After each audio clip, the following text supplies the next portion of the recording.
Fackham Hall. Precisely. What is up, Chocolatiers? Today I have something special for you guys because I just found the best comedy of 2025. We've been struggling this year in the comedy department. Amazon's been putting out shit. Netflix been putting out shit. And theaters, they've been swinging. You got Naked Gun. You got the Keke Palmer comedy earlier this year. I think they're solid enough. But nothing has had me giggling, hollering, and wheezing for air like Fackham Hall. Fackham Hall is a brick of stupid brilliance. But real fast, as always, I say with horror movies as well, comedy is subjective.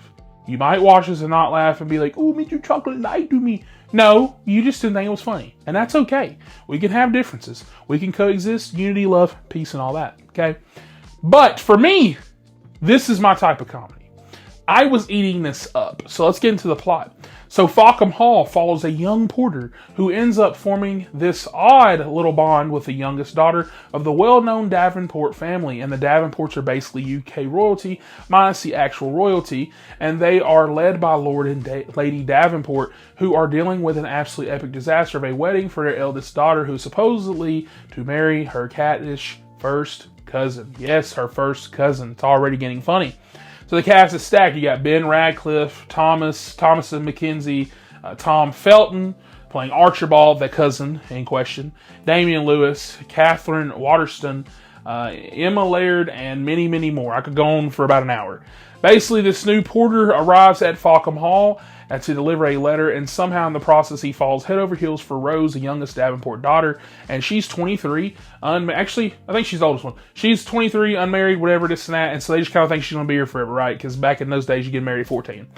Meanwhile, all this stuff's going on. You got Tom Felton, who is trying to marry, the other daughter, whatever, blah, blah, this and that, and you got some stuff going on. This is literally like Downton Abbey meets Monty Python. It's so fucking great. This movie is lovable, it's fun, it's genuinely joyful, it's stupidly funny, but not like stupid where you're like, oh, this is bad. No, it's funny. It's directed by Jim O'Hanlon, and he nails it. This thing knows exactly what it is. They take the elegance and drama of Downton Abbey, throw it into a blender with some airplane, toss in a pinch of that Monty Python, and it spreads through every inch of the runtime. For example, my favorite recurring gag is the butler in the house is literally named Siri. So anytime someone says, hey, this man literally materializes like a Victorian Apple assistant. And they even make jokes about trying to get rid of, or how they got rid of Alexa before that. And it's so stupid, but it's so perfect. The movie thrives because the actors play everything dead serious, even when chaos is happening around them, just most recently like the Naked Gun film, because this is how you do a spoof comedy. It's Shakespearean intensity, and every single actor really understood the assignment. Another funny joke I really love is that J.R.R. Tolkien is a character in this movie for absolutely no other reason than to make me laugh, and it worked. For example, he does like a thing with orc language, and like at the end he finds a Bilbo Baggins, and it's just funny stuff. I think the performances are really great. Everyone nails the spoof tone. You got the serious faces, absurd events equals comedy gold. Thomasin McKenzie is fantastic. Tom Felton is surprisingly hilarious, and Ben Radcliffe, who's playing basically the main character, is great energy as this main character. He's very fun to see perform. There's a shooting scene with him. Top scene of the year. The jokes, most of them land. Some land so hard I feel like they echo. My theater was laughing their asses off. I'm telling you, one of the funniest jokes is literally in the credits. The movie just refuses to stop being funny. The third act is a prison break sequence that had no business being as funny and well executed as it was. It's chaotic, over the top, and exactly what spoof fans want.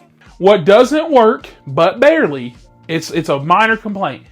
If I had to nitpick, I think that some jokes do last a little too long. Like it's like they're trying to keep picking at this one. It's not working. I think pacing has a couple tiny dips. But that is it. There's nothing fatal. And so with that, I'm going to end this review short and sweet. This is a awesome movie. This is a 9.5 for me.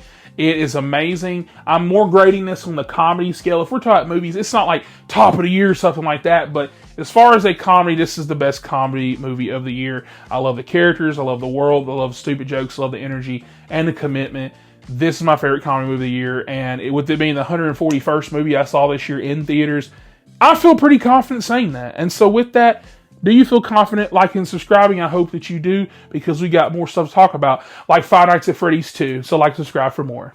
I'm afraid you're too late. Someone's already done it. I believe the murderer